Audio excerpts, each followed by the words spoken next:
Hey there. I'm excited to announce this to you today. This is what you've been waiting for in your spiritual quest. This is something I've wanted to do for a long time, and I'm finally ready to announce it that it's ready to go. It's the Grief to Growth Community Circle. Now, this is a sanctuary where like-minded souls are united in their journey through grief and towards personal transformation.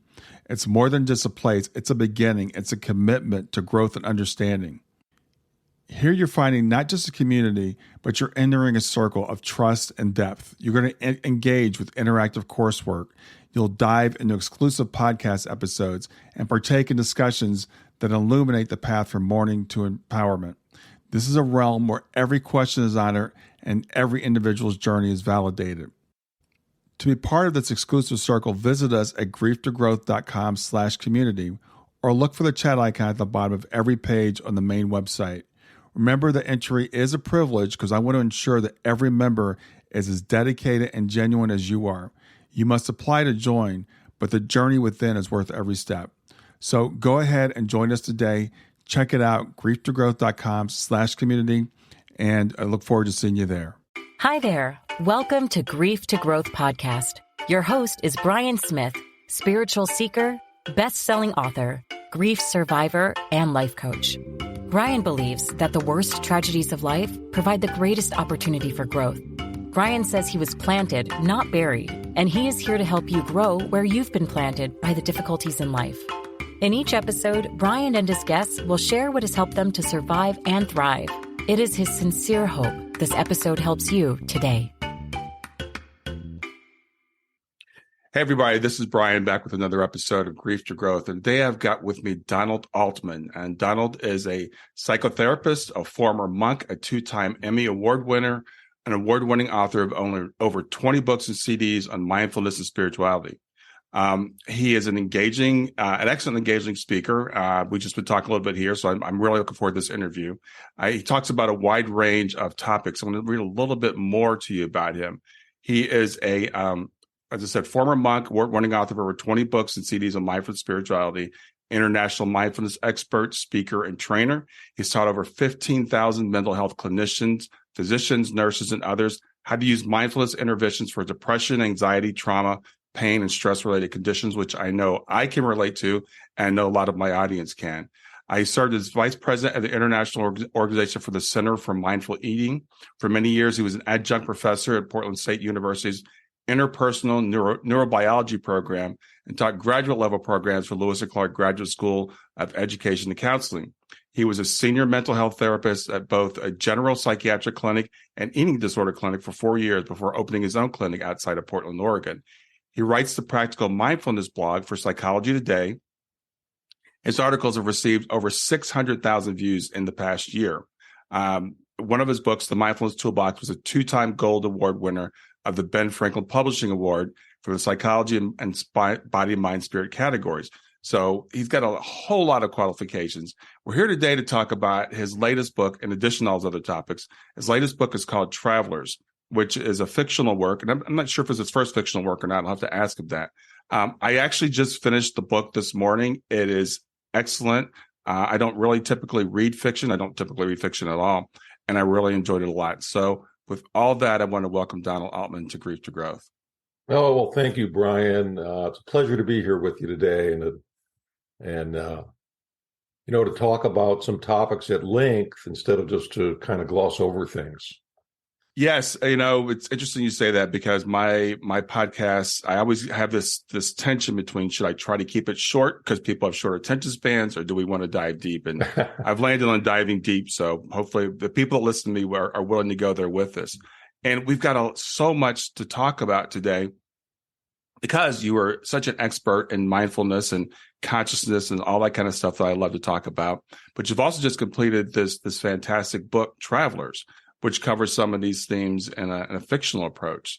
So tell me, what inspired you to write Travelers? And is this your first work of fiction?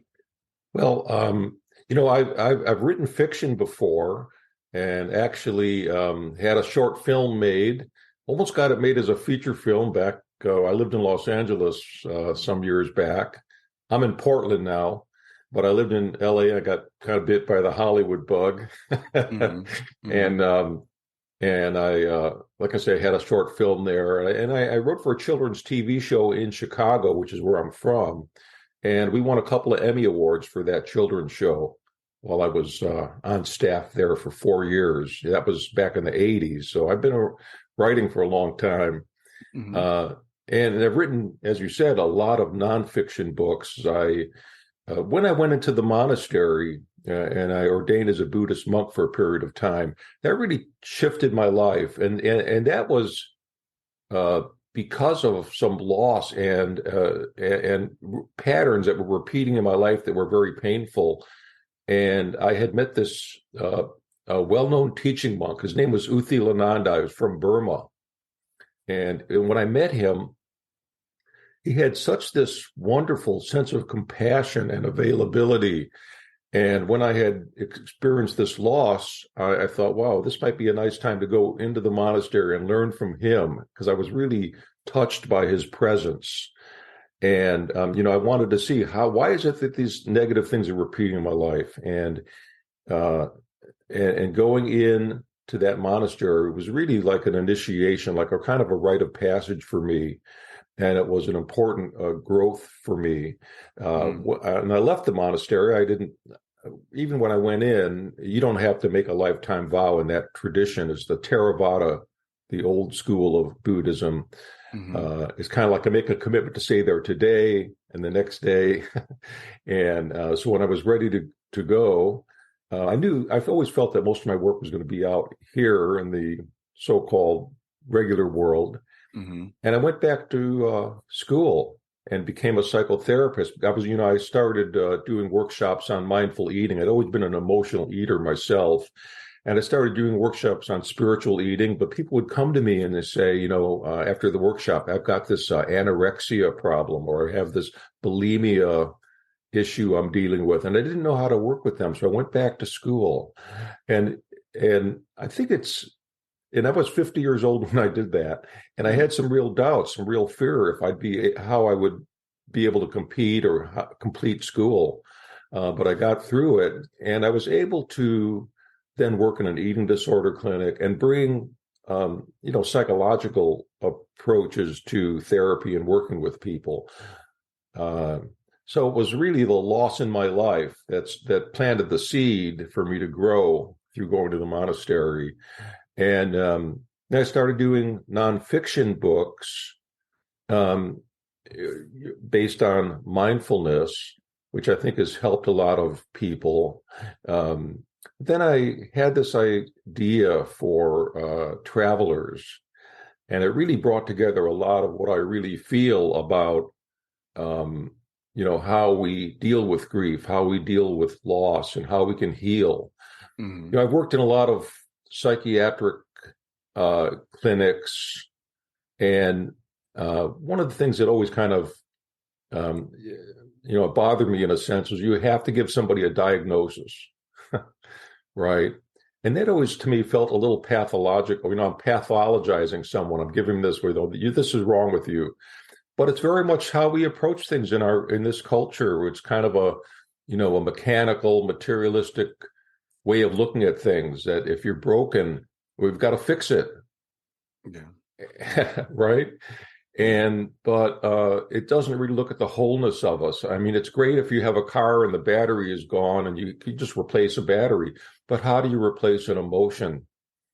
How do you replace complex feelings that we have as human beings? We're not some things you can replace, like a hip replacement or whatnot. But when it comes to the emotional landscape of us as humans, it's not a fix-it kind of an approach. It's more like I think of it as commitment and acceptance. We can commit to moving forward, and we can also accept things that have happened in our life. There are certain conditions we can't necessarily change, right? If you have a health condition or whatever, but you can learn to accept and also move forward at the same time. Mm-hmm.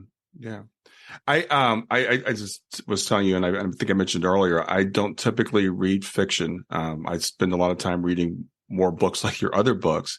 But I got the opportunity to interview, and it's kind of funny because these themes are coming up in my life right now. I just finished reading Christian Sundberg's A Walk in the Physical, which is by a guy who has pre-birth memories and is presenting a whole different view of the world and the universe and everything. And that spun me into reading Tom Campbell's My Big Toe. And I'm like halfway through that, and your book comes across my desk. I'm like, well, I need to get this read because I'm interviewing this guy on Saturday. So I the last 3 days I've been getting through your book. And I want to read a short kind of a trailer for the book, I guess, or a short description that I got to help people understand what we're talking about. The book so focuses around grieving psychiatrist Ben Banks, and he can't find a way to heal from a loss. But when a mystifying, miraculous, and mind-bending trio arrive at the psych ward, the doctor is forced to confront his deepest fears and beliefs about the nature of consciousness and reality, even death. With his marriage, career, and life hanging by a thread, he faces demons, both real and imagined, all the while being transformed forever in this inspiring story of hope, healing, and renewal. And I have to tell you, when I started reading the book, there are themes in here of child loss and what happens with and how that affects relationships with him and his wife and his friends. And I don't want to give too much away with the book, but as someone who's gone through this, I'm like, okay. I was like, I first thought was what happened to Donald that gave him this perspective. So I'm curious about how you were able to bring that through so realistically. Stay with us. We'll be right back. Hey there, something I want to tell you about today. My podcast platform, Buzzsprout, has recently made it easier for me to allow you to support me financially. Go to www.grieftogrowth.com/subscribe. That's grief2growth.com/subscribe. And once you're there, you can sign up to support me financially. Now, you can do it for as little as $3 a month, or of course, as much as you'd like. If you do that, you'll get access to bonus episodes, and you'll see those in the regular feed. They'll have a lock on them. But when you become a subscriber, you'll actually get access to your own private feed, and you'll be able to listen to the regular podcast along with the bonus podcast for the subscribers. I want to thank you for listening. I want to thank you for sharing the podcast. And I want to thank those of you who support me financially. Have a great day, and on to the episode. Yeah. Well, it's funny. I've had people who have read the book who said to me, that's you in the book, isn't it? I said, well, no, it's fiction. As a psychiatrist, I'm a psychotherapist. I'm not a psychiatrist. I said, no, that's fiction. But of course, how, we draw on a lot of our own life story and our life history as well. And, I've experienced loss in my family. I had some trauma growing up with a father who was, God bless his soul, no longer with us, but he had endured a lot of pain in his life, and so there was a lot of abuse in the family, and that was a loss, right? Sure, I mean, I think absolutely. when you experience that, I remember feeling a loss of my childhood, actually, when I was 3 and 4 years old. During a particular kind of a violent event that happened in my household. And so I lost this sense of the innocence. I lost this sense of even having a father who was there for me. And even talking about it now, I can feel the emotion from that experience. And so I think, we all, nobody escapes this planet without having loss of some kind or another. At the same time, we're gifted with this incredible, this gift of consciousness and of connection, right? Of having attachments, with others, which brings so much. I have so much gratitude every day for all the different people and my 2 new kitties that I have that enrich my life. And, it's interesting in the Buddhist perspective, and I don't consider myself Buddhist, even though I was a Buddhist monk. I don't even think the Buddha was a Buddhist. The Buddha was just, the word just means awakened or awakening, right? It's the ism that I don't want to really, that sometimes becomes locked into a dogma. And so if you take away the ism, you just have this awakening. And so I think the awakening is very important. So there's a story in Buddhism about loss. It's called the mustard parable. Have you ever heard of that? I don't know the mustard parable. No. Yeah, and it's kind of a very a lot of people in that tradition will talk about this as a way of teaching that we shouldn't attach to things. And so the story is about a woman way back in Buddha's time who had lost her child, her newborn, and she wouldn't let go of the baby. She just held on to it. And people were saying, you've got to let go of the baby. And she's like, no, maybe there's a miracle, maybe something will happen. And she found out that the Buddha was coming to her village. And she, people had said that he could do miracles and he could do all these incredible things. And she thought, he could bring my baby back to life. And so the Buddha came and he gave one of his talks, and she waited. And afterwards, she came up to the Buddha and she was holding on to her baby. And she said, I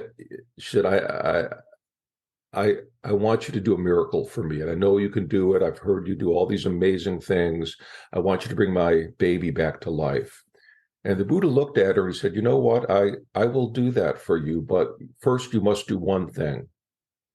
And if you can fulfill this question I'm going to ask you, then I will do that. He said, I want you to go around the village. And I want you to find one person in the village who has not lost someone dear to them. And if you can find me that one person, you come back with your baby and I'll perform a miracle for you. And so she went to every house in that village. And of course, she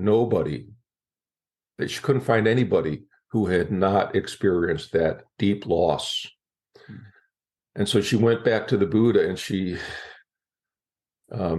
got it. She was like, I guess I have to let go of my baby now.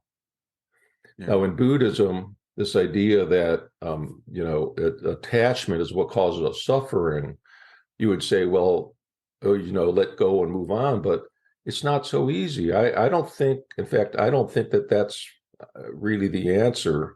I think it's not staying attached and moving forward are not mutually exclusive of one another. You can do both. Yeah. Right. I think there's a big misunderstanding about the idea in Buddhism. I'm glad you brought that up, the non-attachment, because I think people think, well, that means I need to be like Mr. Spock on Star Trek. I don't love, I don't care, I don't appreciate things, because those are all attachments, and that's not what, I don't think that's what the Buddha was saying. It's that clinging to things that are, it's the fight against reality. And I love, like I said, the in your book, the way that you portray Ben and his wife and the different ways they deal with their loss. I think that's also very realistic, that we handle it differently. Some of us are much more rational, right? The person's gone, let's just move on. Some of us are still like, well, let's keep the room exactly the same. And and you have these, and this is very real. I deal with child loss all the time because, of my daughter's passing and because of the organization I'm involved with, and everybody handles it differently, and neither way is right or wrong. Right. Yeah. And in the beginning of the story, Ben, the psychiatrist, he just, he feels that his daughter, Melissa, or Mel is her nickname, that leaving her room just as it is kind of, he calls it the shrine of Mel. Yeah. And to him, it's blocking his moving on in a sense. Right. And repairing his relationship with his wife. Right. Because that relationship has deteriorated ever since that loss. Right. And because they don't view it the same. And the wife wants to keep the room just as it is and hold on to that memory, hold on to that connection with her daughter. And but through the story, the psychiatrist Ben actually opens up his awareness, and he's willing to get past his all or none kind of thinking, and get into a new space where he actually feels a connection with his daughter beyond time and space. I love the way you did that, because that's the dilemma that we face when we lose someone. And I think, because for me it was a daughter, I'll say particularly a child, and I know every loss is the worst loss depending on who you are. I've worked with people that have lost spouses and parents and everything else, dogs. But that balance between keeping the attachment and being able to move forward, not being stuck in the past. And I love the way you handle it. And I don't want to give away too much of the book, but I love the way the characters develop and the way that their eyes are awakened to the way, each other sees it. And another thing I like about the book is just the whole opening of what is consciousness, what is the universe, what is real, Are angels real? Is bilocation real? Or out of body experiences, astral planes, all that stuff that you bring in, which is, for me, the only true way that we can handle this existence is by expanding out into that greater consciousness. I really agree. Yeah, I think so. And I think that you said it very well, actually. How can we expand our awareness, expand our consciousness? At one point in the book, I don't think this is giving away too much, but at one point in the book, the psychiatrist meets this very trusted supervisor who had spent some time in India, and she shares with him the words of an old Indian sage from the 19th century, Vivekananda, who was one of the first actually to bring Eastern ideas to the West. And he said to her, the infinite universe of the library is in your own mind. To tap that infinite universe can bring us to places we never imagined. But to do that, you've got to stop all the clutter. In the story, Ben meets a traveler, and she's trying to get him to get to a place of silence. But, he's filling his mind up all the time, reading all of these journals. And think about our lives today, how filled up they are every moment, right? We don't have time to just sit back and reflect.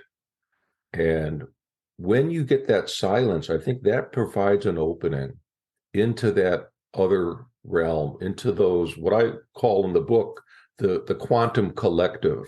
Right. That everything we know that. Well, think about this.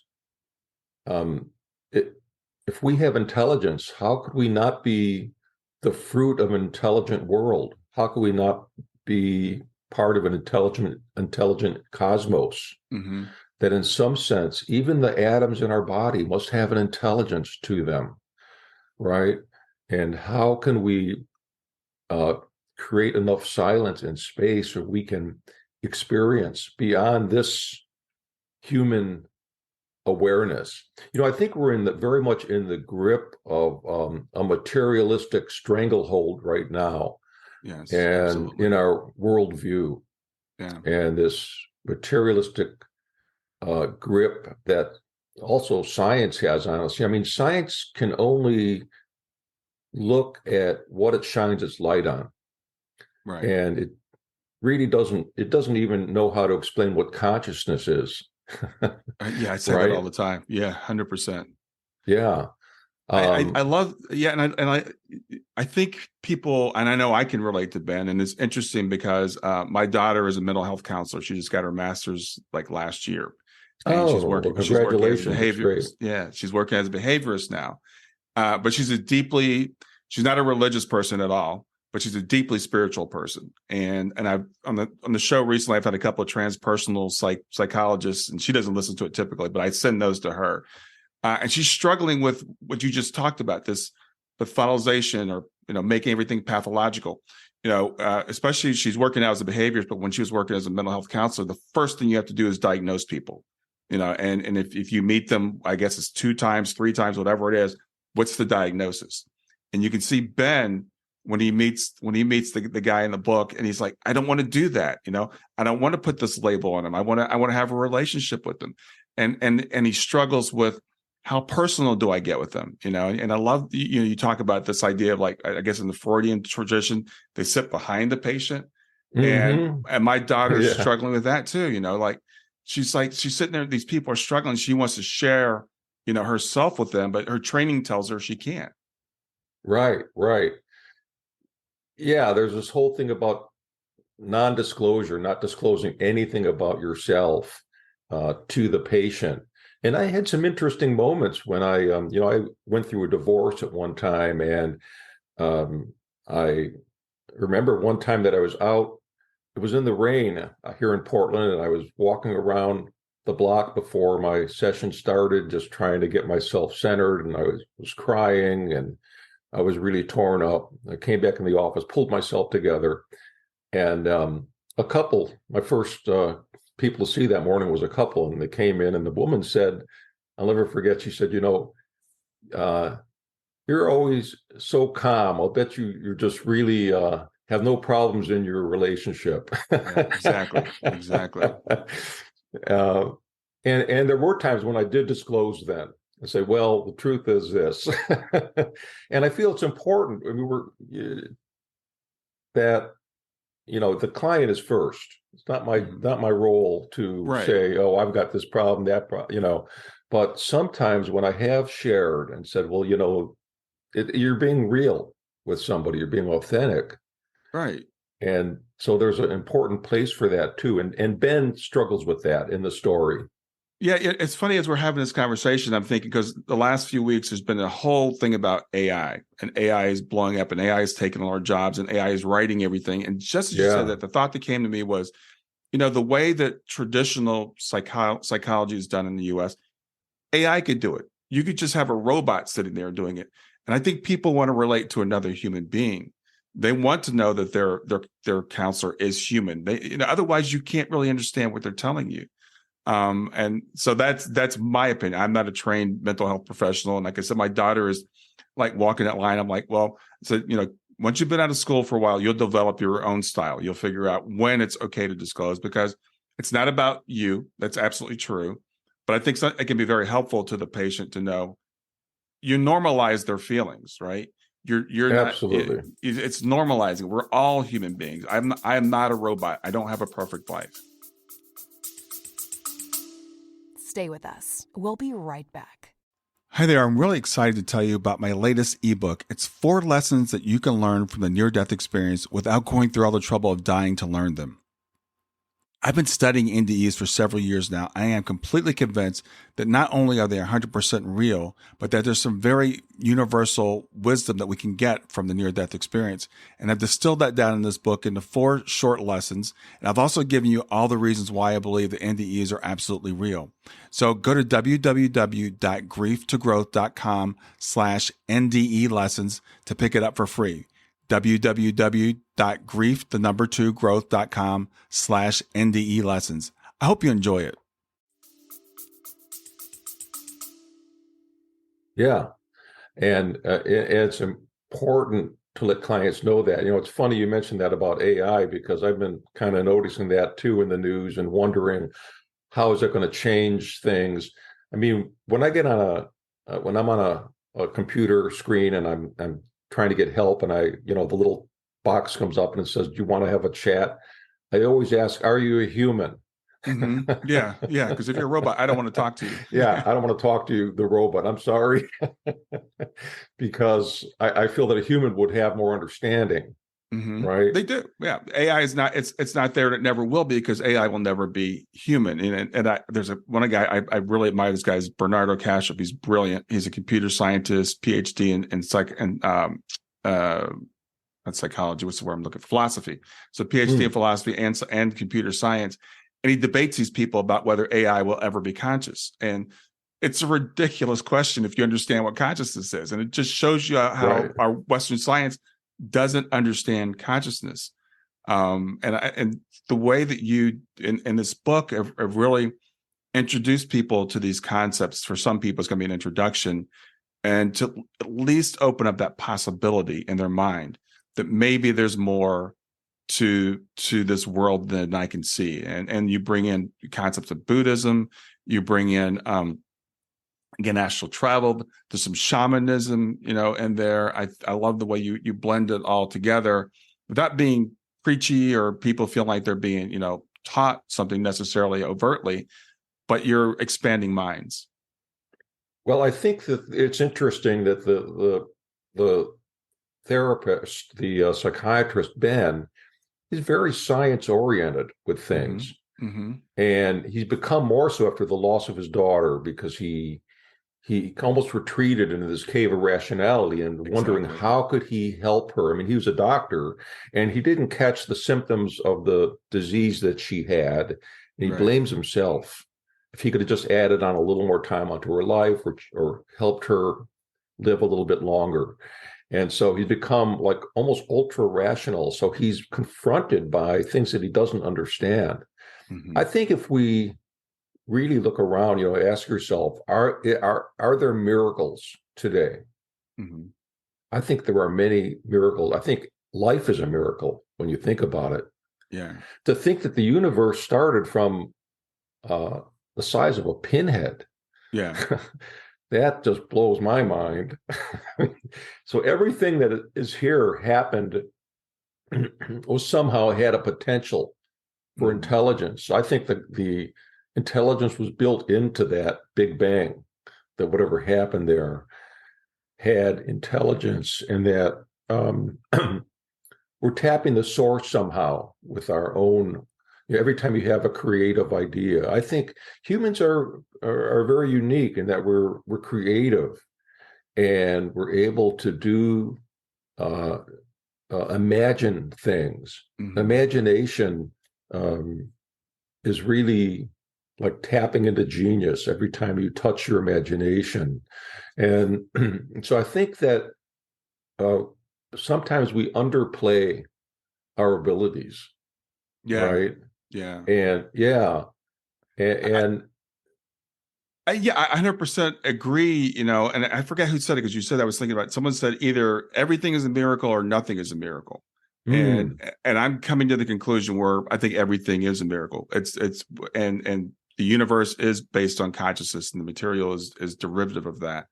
And even in the field of psychology, psychiatry, and I don't know that much about it, but I'm learning more about Jung. And I guess the Jung school of thought is being downplayed now in modern teaching. And the more I learned about Jung, I'm like, this guy knew what was going on. I think Freud was like, I don't know where Freud was coming from, but Jung knew what was going on.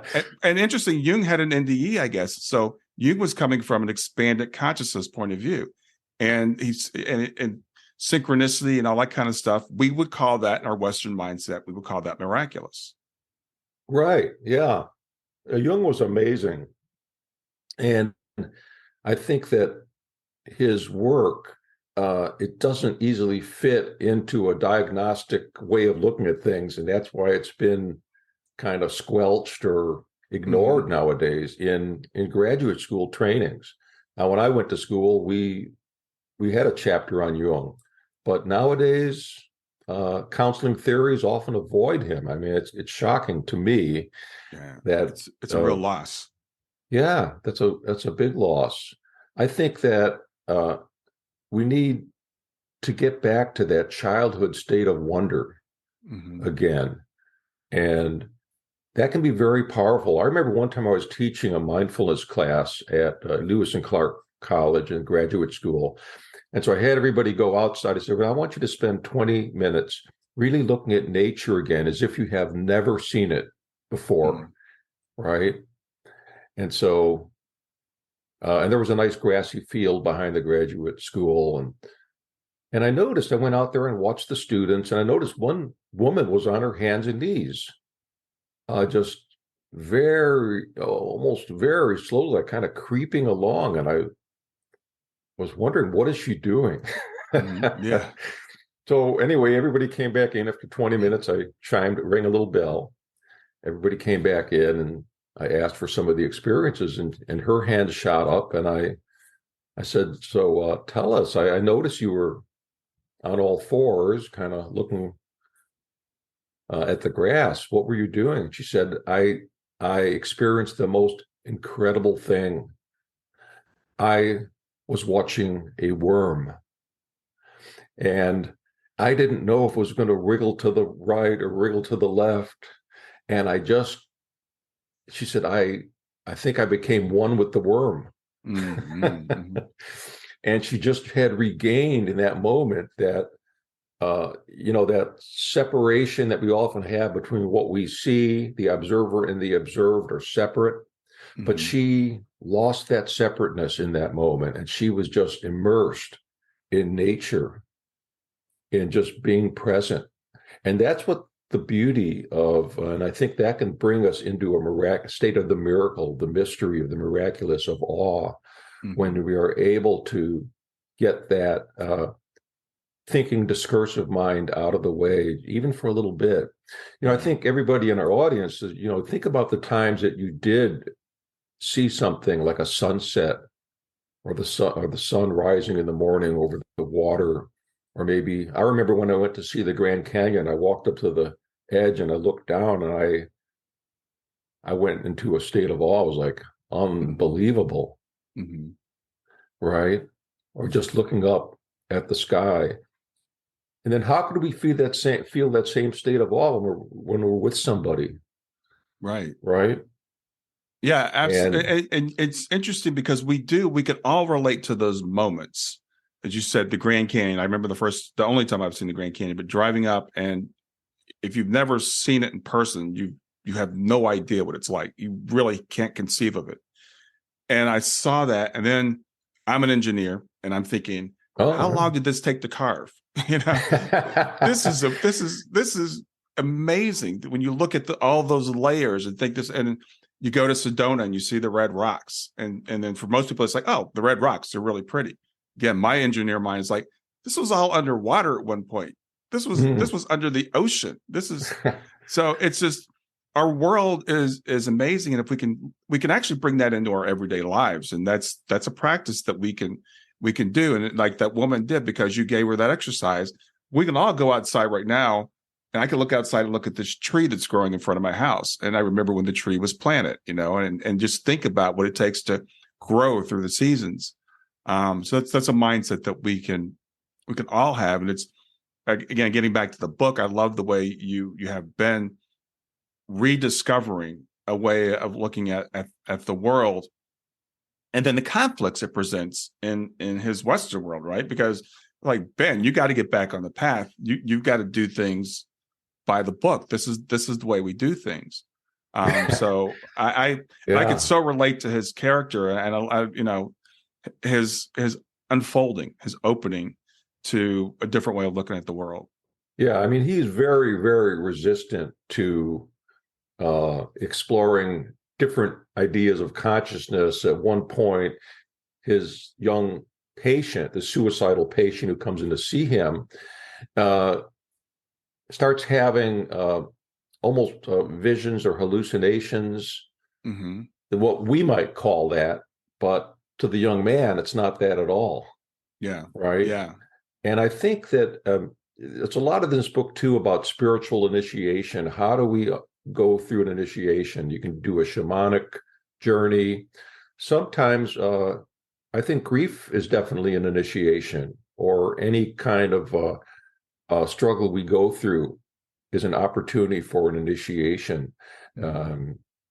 I had major depression in my early 20s. And I think from my family history, and I started to experience out of body awareness and different things. And I remember the first time it happened, I was lying in bed, and I was in this depression. I was being treated.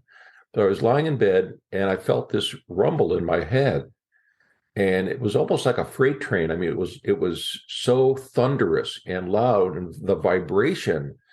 And in that moment, I made a conscious decision to be curious about it, not to be afraid of it, whatever this was. I remember thinking, you know what, this must be a normal process. I'm going to just observe it. And that vibration, which I later, in my way of thinking, was my life. We have a life energy, and I could actually sense that vibration as a life energy and move it through my body. And then actually from there, I would sometimes experience what I think were maybe different lifetimes, or just leaving the body and viewing things remotely. And I realized, it didn't take away my depression because I'd wake up the next morning or whatever, and I feel this tremendous heaviness. Mm-hmm. But it helped me recognize that, this is not the whole picture. There's something more. And so it was almost like a release valve for me, and to let me know that there was something beyond this, mired in this depression as I was. It's something else I could look forward to. Yeah, I want to make a comment, and then I'm going to come back to the depression. But again, this is just synchronicities in my life, because I was reading Tom Campbell's book right before I put it down to pick up your book. And in his book, one of the sections of his book is basically his biography. And he talks about these, when he was young, these travelers, he didn't use the word travelers, but these beings would come to him and take him out of his body. And he'd take him out of his body, and they'd go and they play and they train. They were training him and all this stuff. But when they would take him out, he would like lose consciousness right at the moment of separation. And he said, I want to do this on my own. I want to be able to have this experience without you knocking me out. And he said, you're not going to like it. It's not pleasant.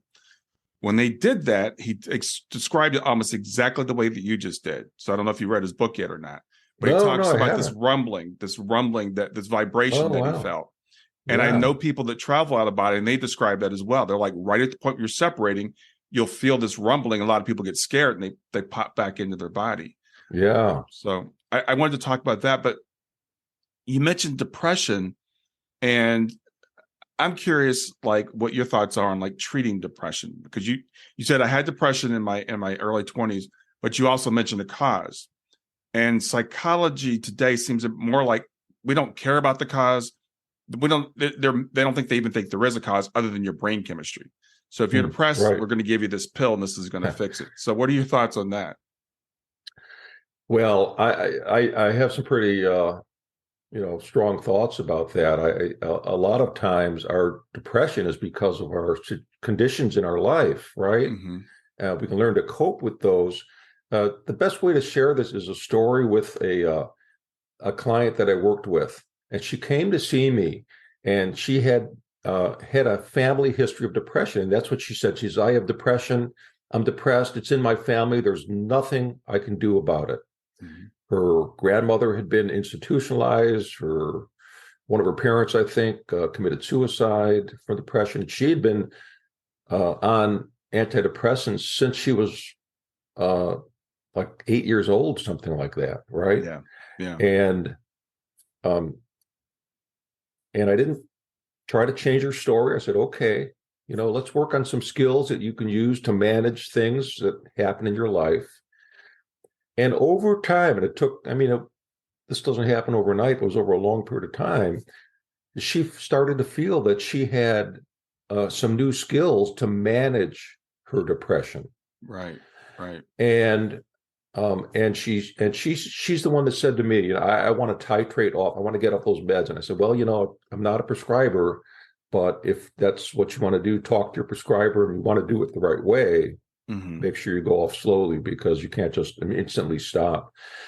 And it didn't work for her the first time, but we kept working on more tools. And eventually she did actually titrate off those medications, and her story changed. Yeah. Her story changed into, I have a depressive episode that I've learned to manage with a set of skills now. Yeah, I love that. I love that story so much for so many reasons. One is you gave her some agency. You took, because you're giving up control when it's like my parent, because it runs in my family too. Depression, anxiety. And so, a lot of times doctors will say, oh, well, your mother was depressed, your grandmother was depressed, you're going to be depressed. Here's this pill. Yeah. I don't know if there's a book by a guy named Johann Hari, Lost Connections. I love it. I've read it several times. He's not a psychologist, but he's done a lot of studies on this. And the thing is, typically when someone is depressed, so it's amazing that we're not all depressed, because we live in a crazy world. There's a lot of stuff going on. There's a lot of loneliness. That's why he talks about lost connections. Even though we live in a world full of 8 billion people, most of us feel alone, and we can learn some of these skills. And I think there's a place for medication. I look at it, the analogy I use, it's like putting a cast on a broken leg. Sometimes you're so bad off, you need to be on it for a while. And I was on antidepressants for a while, But when I went on them, I talked to my psychologist and I said, I'm going to go on these medications, but I want to have a plan to get off of them. And so I said, when you say it's okay, then I'll go back to my doctor and we'll titrate off of them. And that's exactly what I did. I think I was on them for 6 months, maybe a year. But I didn't want to be on them for the rest of my life. And I don't think they're effective long term. Well, I kind of feel the same way. I remember during my depression, I had some medications that helped me just relieve the pain for a brief period of time. Right. And just to feel what it was like not to be in that state of heaviness and depression. And that was helpful to me. But but my goal was not to stay on that, right? But to not have to use that. It was like a crutch, and it worked. Like you say, if you're broken your leg, you need crutches for a while. Yeah, and crutch sometimes has a negative connotation in our society. But you need crutches sometimes. So there's nothing wrong with it. There's absolutely nothing wrong with it. But again, that the dependence we have on drugs in our society is what I push back against. And in your book, there's people here that are psychotic. And they're in the mental institution. And I wondered sometimes the people that say they hear voices, are some of them hearing, angels or other beings and guides and stuff? We assume everybody that hears voices is crazy. So what are your thoughts on treating, schizophrenia, for example? Yeah. Well, I have to say that I did talk to, it's a good thing I didn't report to my the psychiatrist I was seeing at the time about my experiences about a body and the vibration in my head. I did talk to one neurologist who I said, well, I didn't say it was me, but I talked about just generally. And they said, well, this person is having epileptic seizures and they need to be treated for that. Yeah, exactly. So, but in the case of schizophrenia, I know somebody who was diagnosed with schizophrenia who was actually was having an awakening experience. And he went to a monastery and he'd been institutionalized. It broke his relationship with his parents. They thought he was schizophrenic, and he later went to a monastery, and there was some monk there who told him, he said, no, you're having an awakening experience. And he's since had a very interesting career, and he hasn't had any real emotional problems since then. But for some people, and I think schizophrenia is about 1.5% of the population, for people who are having sometimes hearing voices, they're maybe not sleeping, and they have delusions. For a percentage of those, I think medication really helps. It helps with the hallucinations. If somebody's having a delusion, medication can't really help with that. And I've worked with people that had delusions, and I'm sure your daughter will experience this. She works in the field. Yeah, that you cannot break a delusion using cognitive therapy or any kind of. You can't do it. Yeah, somebody believes it so strongly. And sometimes I think a lot of us have our own delusions, even though we're considered normal. Yeah. Right. I want to, as you said that, I was thinking about in the book, because you actually bring some of these delusions that people have, not delusions, but tendencies people have. And like the young suicidal patient is represented by a couple of dragons that are in him. And there's a, so people, these beings, these entities that are attaching to them are represented physically, not physically in our world that we can perceive them, but in a different realm that are attached to them. And it reminded me of in the Bible, when they talked about, people being possessed by demons. And again, in modern Western psychology, we say there are no spiritual influences. It's all your mind. So if you're having these episodes or these things, it's all you. And again, you're introducing this idea, which is a more ancient idea, that there are entities that influence us. Yes, I think there are. It's not always so simple to say that it's just your mind is broken somehow, or that you have the wrong connections, or The transmitters aren't working in the brain right. I mean, sometimes we just don't know, maybe. We do know that some antipsychotics can help people with schizophrenia not have as many delusions. They tend to happen in adolescence. Schizophrenia does. Adolescence into early adulthood tends to be a time when it happens. And sometimes you'll see it in families also, that it seems to be hereditary to some extent. But the idea that you could maybe be cured or healed in some spiritual fashion, I think is important to consider also. Right. Again, and not one idea isn't exclusive of the other. You might need medication and you could do the other kind of healing as well. Right. Yeah. It doesn't have to be either or. It can be both. I think there are people who are schizophrenic, or people are mentally ill, and it's interesting with the young character in the book, because what the delusions he's having, the hallucinations he's having, are not harmful. In fact, they're helping him. So if someone is having something that's helping them, perhaps it is, something. And it was interesting, just a couple of days ago, someone had commented on one of my YouTube videos, and they said, I had an NDE, but it wasn't a medical condition. They said they had lost a child, and they said they were meditating. And she said, I had an NDE. I said, I don't think what you had was an NDE, because the way she described it sounded more like an OOBE. She went out of her body.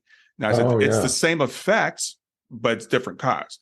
NDE is caused when your body shuts down, your brain stops, your heart stops. Right. But I've known people who have had spontaneous out-of-body experiences where it's just like, boom, they were just out of their body. And one guy he wasn't a believer in this stuff at all. He didn't believe in souls. He didn't believe in the afterlife. He didn't believe in anything. And one day he was sitting in his room, and he just went out of his body. He's like, I don't believe. It's like, I know, because I've left my body. Yeah. So these things happen. And I love, again, in the book, how you talk about these, poor Ben. It's like his mind's just blown. He starts traveling. Oh, he thinks he's having his own psychotic break at one point. He's losing touch with reality. Of course. Yeah. And there's one point, because you mentioned, awakening, because there's one point in the book, I'm like, I think Ben's having the Kundalini awakening, because the way you described the way it was happening. So explain how people might think they're going crazy when this starts to happen to them. Oh, yeah. I mean, when you start to experience a transcendent reality, it's totally divorced from our typical day-to-day experience.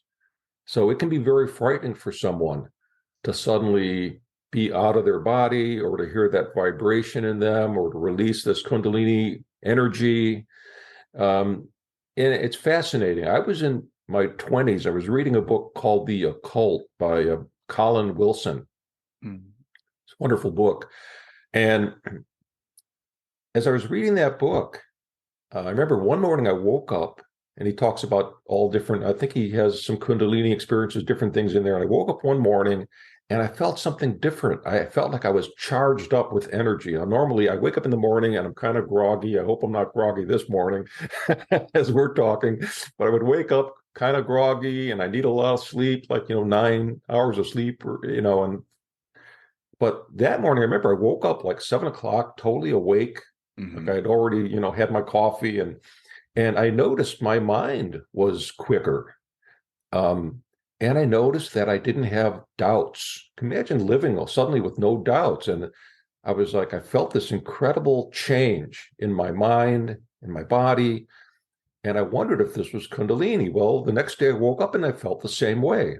I remember having conversations with friends and even telling them about this. Something happened to me, and and it was uncomfortable. I wasn't familiar with this feeling. But what struck me the most was not having any doubts in my mind. I thought about doing things, and I was like, "Oh, this is the right thing to do," and I just made the decision. Wow! Right? It wasn't, and so there was a sense of clarity and a sense of energy.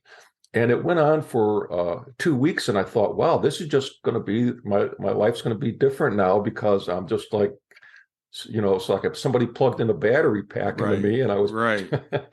And then I think it was after on the 15th day, I woke up and I was groggy like I used to be. And I realized, wow, that energy, whatever it was, and I went back to the old thinking patterns that I had, but I had a glimpse of something different. And I think that's important, that when we have these, and I think that's why we need these experiences, we need these transcendental experiences, we need to kind of get out of our habitual ways of thinking and being, to see that there's something else, right? Yeah. It's as you said that, I was thinking about a woman I interviewed on my show, Mary Terhune, who had a spontaneous, like, enlightened experience, if you want to call it that, where she saw like the energy around everything around her, the grass and the flowers, and I thought, well, wow, that's really cool. But she said, well, I went to work and I couldn't work. She said, I just sat there smiling. And I realized you can't live in that state on this planet, because we have things that we have to do. So it's you're right. You get that glimpse, you get that charge, and you carry that, forward with you as you go into our mundane, our routine things that we have to do. There's one thing in the book that I want to selfishly ask you to expand on, if you could, because when Ben has this experience where he sees like a younger version of himself, he sees an older version of himself, and then, like, you mentioned Jesus, and like everything like changes, and I'm like, and then you kind of moved on. So what does Jesus mean to you? I'm just curious. Well, that's based on an experience that actually happened to me. Okay.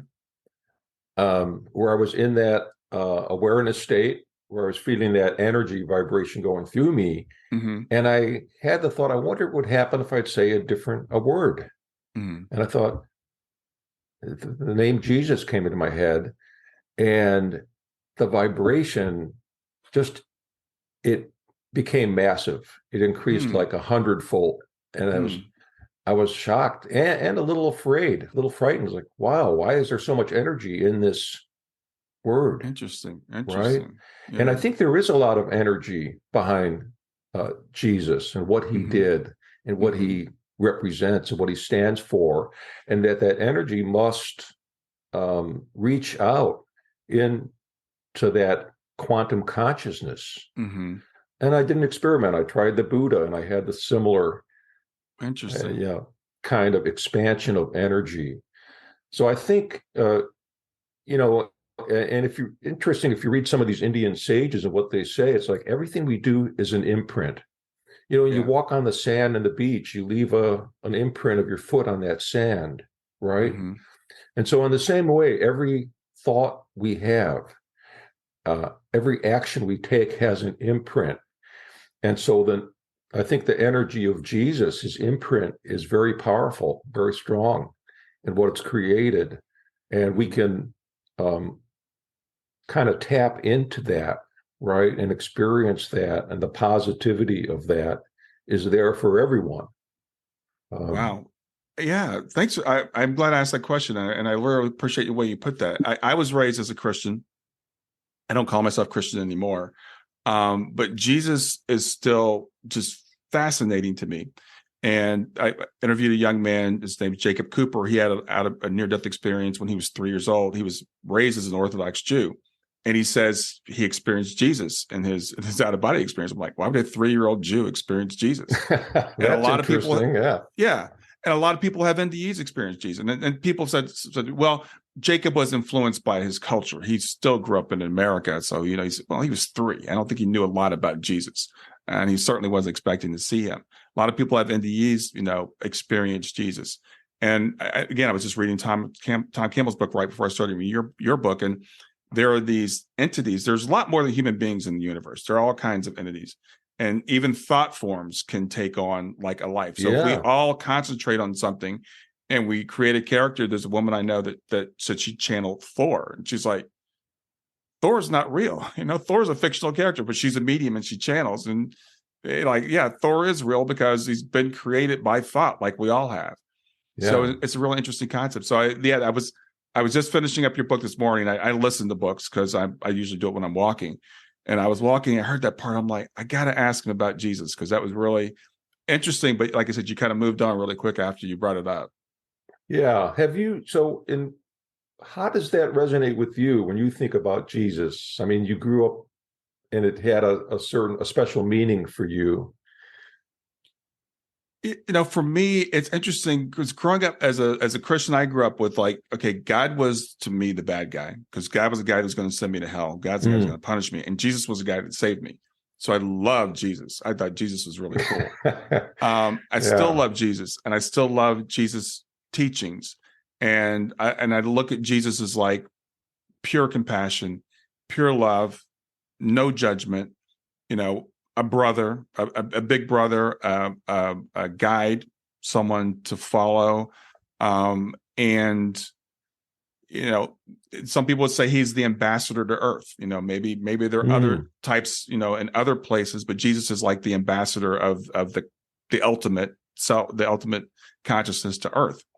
I think there's something very special about Jesus. Now, whether that's because of the human being, Jesus being so special, or because of all the energy that flows around that thought, I don't know. Yeah. So I still call myself a follower of Jesus. I still am a big admirer of Jesus. I think they're special. Buddha is another special person.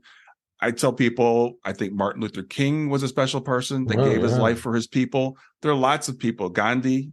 But Jesus Jesus became very popular. He did a good job. I really like to think that what separates us from these people that we admire, whether they're spiritual beings or just somebody in our lives, is our next action, right? Mm-hmm. And we need to really think about and become more intentional. And that's really, of course, what mindfulness is. And how do we overcome our fear to embrace this moment, to love more, to love others, right? I think that's the big challenge we're facing. You talk about Jesus and his love and compassion. I think that's one of the great challenges we face, is to get past the small self, right? With all the biases and the, all the shoulds that we have. You probably heard that, don't should all over yourself. I should do this, I should do that, or they should do this, they should do that. To get beyond that and to be more expansive and compassionate. When I used to do a lot of workshops, which I haven't since COVID, Brian, but when I would do workshops, I would tell the story of that Tolstoy wrote in the 1880s. It's called The Three Questions. And this story is about, what's the best thing to do at all times? Who are the most important people? And when is the most important thing to do anything? When is most important time? And in this short story that Tolstoy wrote in the 1880s, it's about a king that lives in a village somewhere, and he's very philosophical, wants to know the answers to these questions. And so he puts out a reward in the kingdom. Anybody who can answer these questions can get this very generous reward. And what happens is, he gets inundated. Everybody writes in. He's got a big stack of answers, and he goes through these, and he realizes everybody has a bias, right? Like, who are the most important people to work with? Well, the musicians said, we're the most important because we make people dance and feel good. And the doctor said, no, doctors are the most important because we heal people. So he heard about a wise old hermit, and he treks out there, finds this hermit, and the hermit doesn't want to give him the answers at first, apparently. But then finally the king's going to give up and ready to go back down to the village when this man comes through the bramble and the brush, and he's bleeding. And he falls down at the feet of the king, and the king decides to stay there all night and try to nurse this man back to health. Now, he does. In the morning, the man's breathing becomes more regular, and he looks up at the king and he says, I came here. I know who you are. You're the king. I came here. I followed you. I was going to assassinate you. And the king is shocked. He says, what? And the man says, yeah, there was that war between your kingdom and mine. I lost my house. My brother was killed in that war. And so you became a sworn enemy of mine, and I vowed to take vengeance on you. And he said that your guard, it turns out the king had come to this place with a guard and attendant who were down at the bottom of the hill. Mm-hmm. He left them down there, but that they had a tussle with this man, and that's how the man got wounded. Oh. So the king brings them back, says, look, take this man back with you, to the village, to our village. He says, get him a house and make sure he gets our best doctors.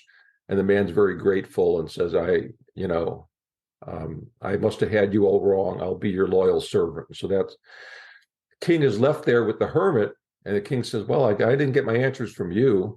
I guess you just didn't know the answers, or were too, maybe you just don't know. Mm-hmm. And the king turns to go, and the hermit says, wait. Says, king, you just got the answers to your 3 questions.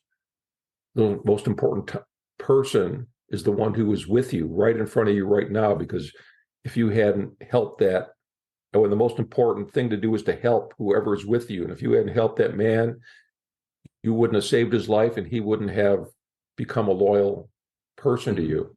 Mm-hmm. And the most important time is now, because we don't know what we'll have in the future, what will be there for us, but we do know what we have now. Yeah. And so it's a beautiful little story. And I was supposed to share that story. I remember I was teaching at Portland State, Brian, and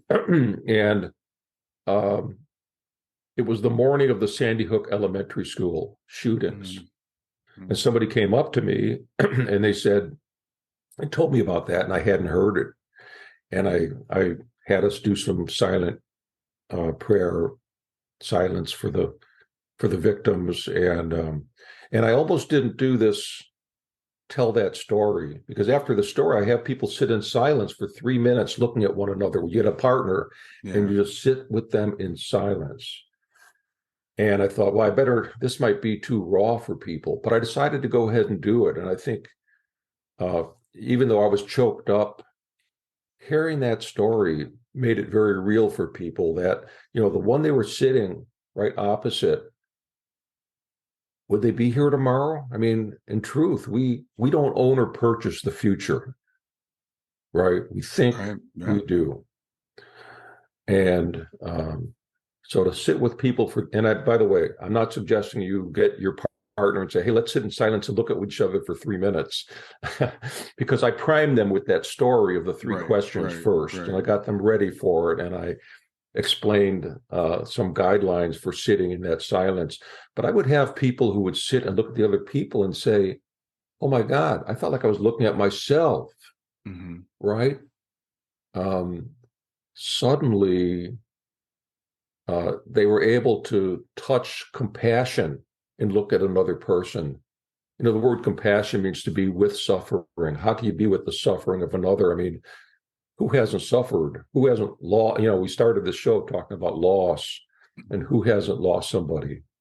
So it's a very powerful experience to just to be with anybody.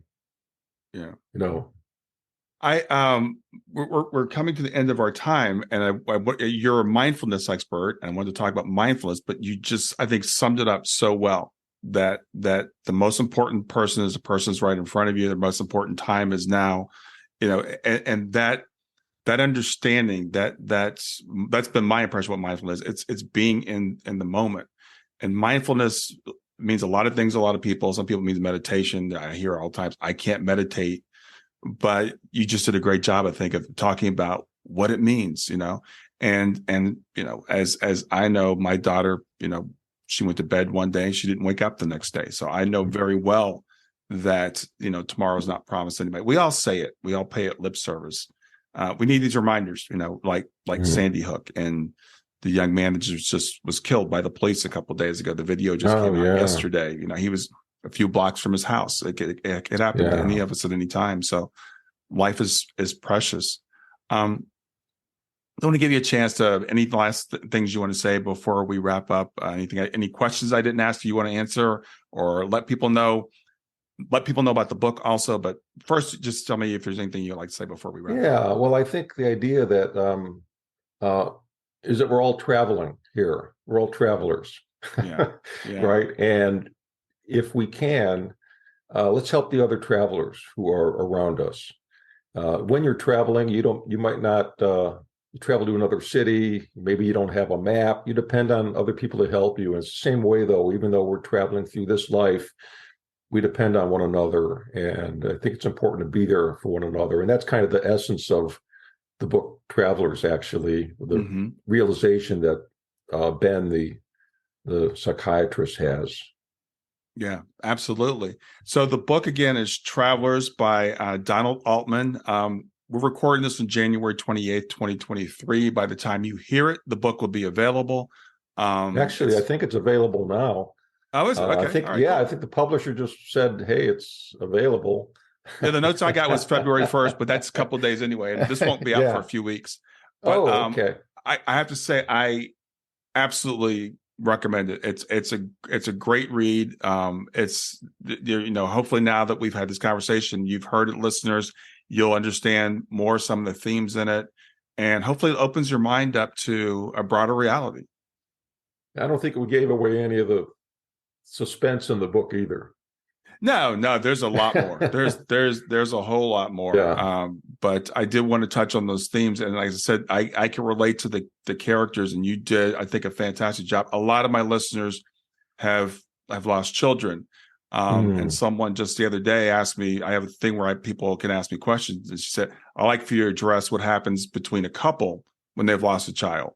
And I think you did a really good job in this book of explaining a situation. They're not all the same, but a situation that's actually it's very common that they look at it differently. And because of that, looking at it differently, it creates a wedge because each one is judging the other person's way of going through their grief. Absolutely. Yeah. So it's been a pleasure being here with you, by the way. I really enjoyed it. Yeah, me too. Well, enjoy the rest of your day. Oh, thank you, Brian.